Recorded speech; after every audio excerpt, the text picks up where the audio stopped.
Hello everybody, कैसे हैं आप सब। सिंप्लीफाई लॉ में आप सभी का स्वागत है। आज के इस सेशन में हम डिस्कस करने जा रहे हैं कॉन्ट्रैक्ट लॉ का एक टॉपिक जिसका नाम है communication and revocation of proposal. Already हमने ऑफ़र एंड एक्सेप्टेंस क्या है, प्रपोजल क्या है, इन सभी चीज़ों को बहुत ही अच्छे से हमने डिस्कस किया हुआ है।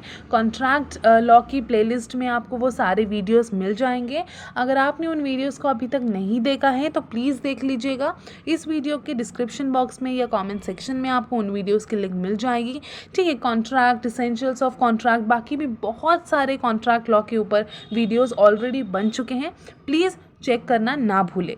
चलिए शुरू करते हैं, लेकिन उससे पहले आप सभी से रिक्वेस्ट है कि जो भी इस चैनल पे नए हैं प्लीज़ इस चैनल को सब्सक्राइब कर दीजिएगा, बेल आइकन प्रेस करना ना भूलें ताकि मेरे वीडियोस की नोटिफिकेशन सबसे पहले आप तक पहुंच सके।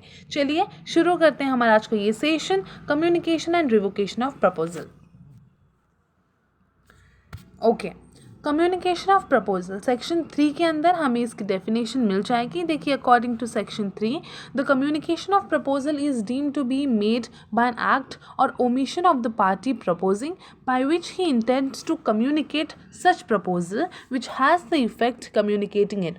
देखिए, यहाँ पे क्या कहा गया है कि जो कम्युनिकेशन है, प्रपोजल हमें कम्युनिकेट करना है, तो जो पार्टी कम्युनिकेशन करना चाहती है प्रपोजल का, वो पार्टी उस प्रपोजल को कम्युनिकेट कर सकती है बाय एन एक्ट, किसी एक्ट से या किसी ओमिशन से। ठीक है, तो इस तरह से वो क्या कर सकती है, प्रपोजल का कम्युनिकेशन कर सकती है। और ये जो कम्युनिकेशन है प्रपोजल का, वो किसी भी वे में हो सकता है, जैसे कि बाय वर्ड्स ऑफ माउथ और बाय राइटिंग और इवन बाय कंडक्ट। यानी कि अगर हम ज़बान से बोल रहे हैं या फिर ज़बान से प्रपोज कर रहे हैं किसी चीज़ को लेकर कि मैं घर बेचना चाहता हूँ, क्या तुम इंटरेस्टेड हो इसे ख़रीदने में, अपना प्रपोजल अगर वो अपने शब्दों से सामने रख रहा है या फिर राइटिंग में या फिर उसने लेटर वगैरह भेजा है पोस्ट से।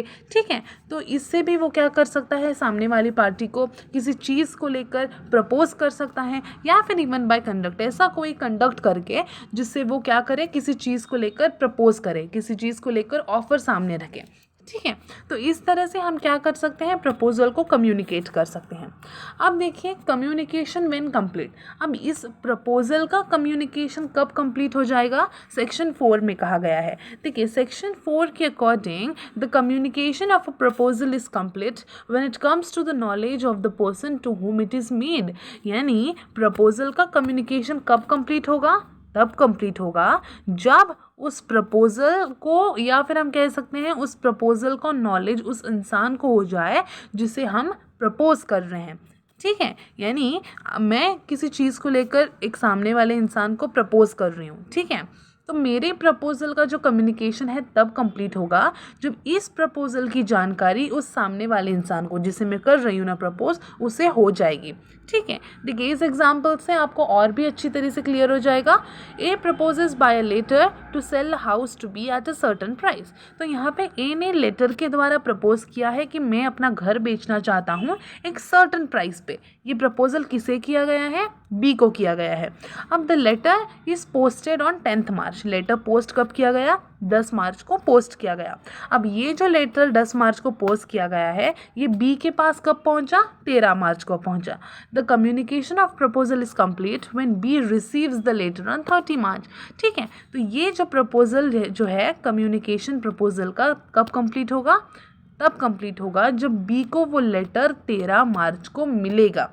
ठीक है, यानी जो प्रॉमिस ही है, या फिर हम कह सकते हैं जिस इंसान को हमने प्रपोज किया है, यहाँ पे जैसे ए ने बी को किया है, राइट। तो जब बी के नॉलेज में वो बात आएगी कि भाई ए कुछ चीज़ है, कुछ बेचना चाह रहा है, अपना घर बेचना चाह रहा है, जब इस बारे में इसकी जानकारी बी को मिलेगी, तब ये माना जाएगा कि प्रपोजल कंप्लीट है। ठीक है, आगे देखिए, revocation of proposal. Revocation of proposal में देखिए क्या कहा है, communication of revocation of proposal section 3। यानी जो फॉर एग्ज़ाम्पल अभी यहाँ पे हमने पिछले एग्जाम्पल में देखा कि ए ने प्रपोज किया है। अब इसी प्रपोजल का रिवोकेशन कब हो सकता है, या रिवोकेशन का कम्युनिकेशन किस तरह से हो सकता है। रिवोकेशन यानी कैंसलेशन, हमें अपना प्रपोजल पीछे लेना है, अब हमें उस इंसान को प्रपोज नहीं करना है, कैंसलेशन ऑफ प्रपोजल उसे कहा जाता है, रिवोकेशन ऑफ प्रपोजल। ठीक है, इसके बारे में भी सेक्शन 3 में कहा गया है। देखिए, the communication of revocation of proposal is deemed to be made by an act or omission of the party revoking, by which he intends to communicate such revocation or which has the effect of communicating it।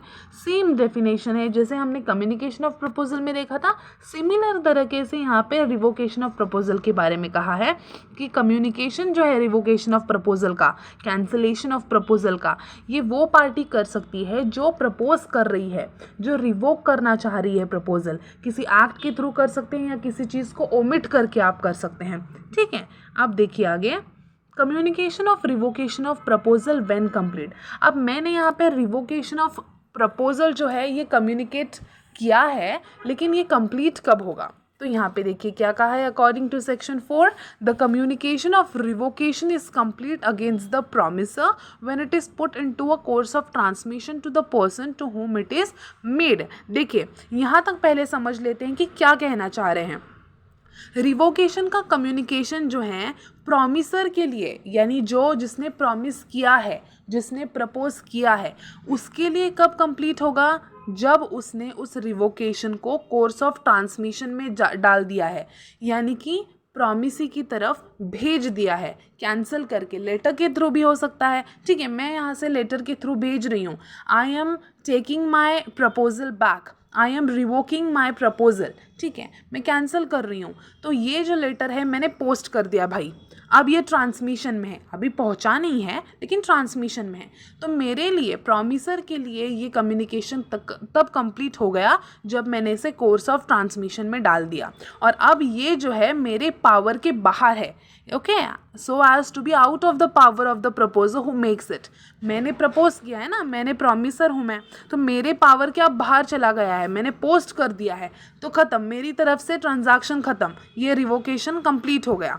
अब as against the person to whom it is made, अब जो promisee है जिसे हमने भेजा है, ठीक है, उसके लिए कब कंप्लीट होगा, जब वो उसके नॉलेज में आएगा। ठीक है, तो मेरे लिए कब कंप्लीट हो गया, जब मैंने उसे कोर्स ऑफ ट्रांसमिशन में डाल दिया, मैंने पोस्ट कर दिया। और उस इंसान के लिए, प्रॉमिसी के लिए कब कंप्लीट होगा, जब उसे वो मिल चुका है वो लेटर, या ठीक है, जब उसके नॉलेज में आ चुकी है ये बात कि सामने वाले इंसान ने भाई अपना जो प्रॉमिस है, अपना जो प्रपोजल है वो पीछे ले लिया है। ठीक है, आई होप आपको समझ आ रहा होगा। आगे बढ़ते हैं।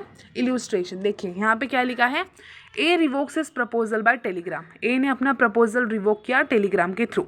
The revocation is complete as against A when the telegram is dispatch. अब ए भाई साहब के लिए वो रिवोकेशन कब कंप्लीट हो गया, जब उसने टेलीग्राम डिस्पैच कर दिया, भेज दिया।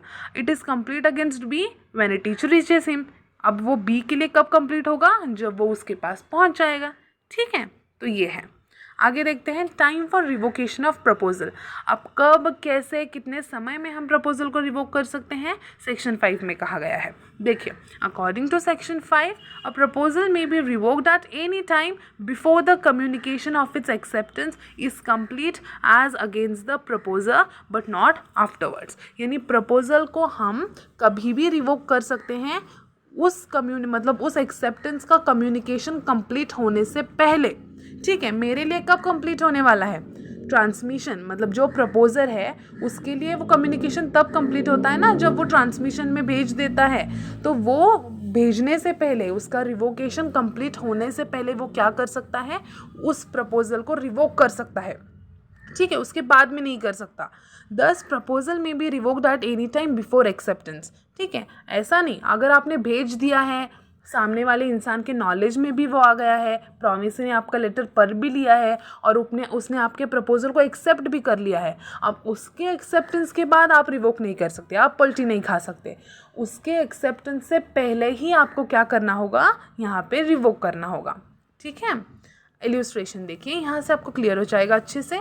ए proposes by a letter sent by post to sell his house to be. यहाँ पे ए ने प्रपोज किया लेटर के थ्रू कि मैं अपना घर बेचना चाहता हूँ बी को। अब देखो, the letter is posted on 1st of the month के पहली तारीख को ये लेटर पोस्ट किया गया है। बी ने प्रपोजल एक्सेप्ट किया by a letter sent by post on 4th, और 4 तारीख को यहाँ पे बी ने उस प्रपोजल को एक्सेप्ट भी कर लिया है। द लेटर रीचेस ए, ठीक है, अब यहाँ पे रिवोकेशन की बात चल रही है। देखिए ये जो एक्सेप्टेंस की बात चल रही है, यहाँ पे बी ने उस प्रपोजल को एक्सेप्ट कर लिया है और वो एक्सेप्टेंस वाला लेटर जो है वापस ए को भेज दिया है, और ये जो लेटर है ये 6th को पहुँच चुका है। ओके, अब ए जो है अपना प्रपोजल जो है वो रिवोक कर सकता है at any time before B posted is letter of acceptance, यानी कि बी के एक्सेप्टेंस से पहला बी ने अपना एक्सेप्टेंस वाला लेटर पोस्ट करने से पहले ए क्या कर सकता है, अपना जो प्रपोजल है वो रिवोक कर सकता है, अपना जो ऑफर है वो पीछे ले सकता है। ठीक है, that is 4th but not afterwards. ठीक है, तो यहाँ पे वही कहा गया है कि सामने वाले इंसान के एक्सेप्टेंस से पहले आप क्या कर सकते हो, रिवोक कर सकते हो अपना प्रपोजल। राइट, चलिए आगे बढ़ते हैं। Revocation of proposal how made. अब प्रपोजल का रिवोकेशन किस तरह से किया जा सकता है, सेक्शन 6 में कहा गया है।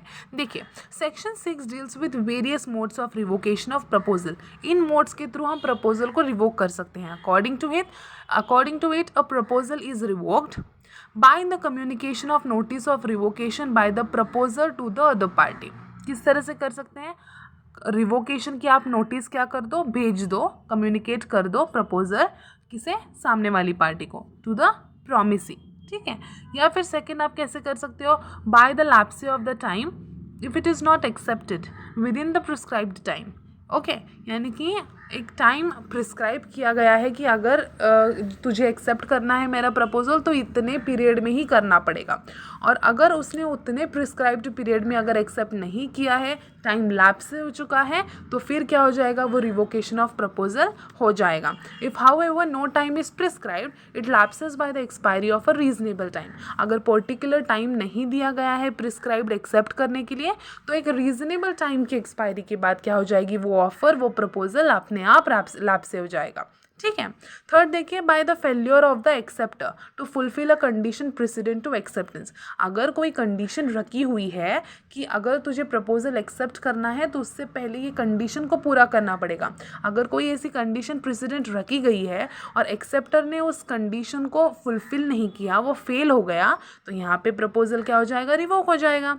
फोर्थ देखिए, by the death or insanity of the proposer. ठीक है, if the fact of his death or insanity comes to the knowledge of the acceptor before acceptance, यानी कि जो प्रपोजर है, जो प्रॉमिसर है, उसकी डेथ हो चुकी है या वो इंसेन बन चुका है, और उसकी ये वाली बात, डेथ होने की या फिर इंसेन वाली बात, ये किसके नॉलेज में आ चुकी है, एक्सेप्ट करने से पहले एक्सेप्टर के नॉलेज में आ चुकी है, तो यहाँ क्या हो जाएगा, प्रपोजल रिवोक हो जाएगा, या एक्सेप्टर प्रपोजल को रिवोक कर सकता है, ख़त्म हो जाएगा वो प्रपोजल, अभी उसकी कोई मान्यता नहीं है।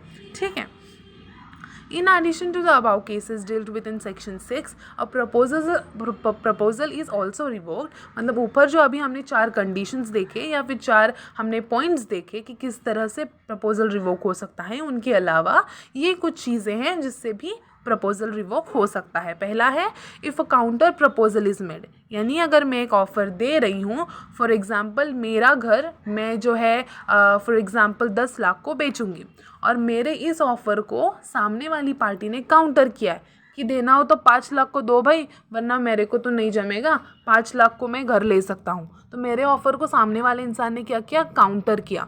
तो जब सामने वाला इंसान अपने ऑफ़र को काउंटर करता है ना, तो आपकी जो ओरिजिनल ऑफ़र होती है, आपकी जो ओरिजिनल आपका प्रपोजल होता है, वो वहीं पे रिवोक हो जाता है। ठीक है, तो इस तरह से। दूसरा देखिए, if a proposal is not accepted according to the prescribed और यूजुअल मोड, यानी कहा गया है कि अगर आपको प्रपोजल को एक्सेप्ट करना है तो इसी प्रिस्क्राइब्ड मोड में एक्सेप्ट करना होगा। फॉर एग्जांपल, अगर ऐसी कंडीशन डाल दी है कि आपका एक्सेप्टेंस जो है वो लेटर के थ्रू ही करना है, ठीक है, या फिर जो है टेलीग्राम के थ्रू ही करना है, और इस मोड को छोड़कर अगर किसी और मोड से अगर एक्सेप्टेंस भेजा गया है तो वो माना नहीं जाएगा और प्रपोजल रिवोक हो जाएगा। थर्ड है if the law is changed, यानी इस चीज़ पर, इस ट्रांजैक्शन को लेकर या प्रपोजल एंड एक्सेप्टेंस को लेकर अगर पहले कोई और लॉ था और वो अब चेंज हो चुका है, और जो प्रपोजल या एक्सेप्टेंस जो है वो पहले वाले लॉ के अकॉर्डिंग था और वो अभी ख़त्म हो चुका है, लॉ इज़ चेंज नाउ, तो भी क्या हो सकता है, प्रपोजल रिवोक किया जा सकता है या हो सकता है। तो ये था हमारा आज का छोटा सा टॉपिक जिसका नाम है communication and revocation of proposal. ठीक है, इसके आने वाले सेशन में पार्ट 2 में हम देखेंगे communication and revocation of acceptance. ठीक है, आई होप आपको अच्छे से समझ आया होगा। काफ़ी आसान सी लैंग्वेज में समझाने की कोशिश की है। किसी भी तरह का डाउट हो आप डेफिनेटली कमेंट सेक्शन में पूछ सकते हो। अगर ये वीडियो अच्छा लगा हो, समझ आया हो, तो प्लीज़ लाइक करना ना भूलें, अपने फ्रेंड्स के साथ शेयर कीजिए ताकि उन्हें भी थोड़ी सी हेल्प मिल सके। ठीक है, और प्लीज़ जुड़े रहिए सिंप्लीफाई लॉ के साथ। और भी अलग अलग सब्जेक्ट्स पर प्लेलिस्ट ऑलरेडी बन चुकी हैं, प्लीज़ उन्हें चेक कीजिएगा, आपके लिए काफ़ी हेल्पफुल रहेंगी। ठीक है, थैंक यू सो मच।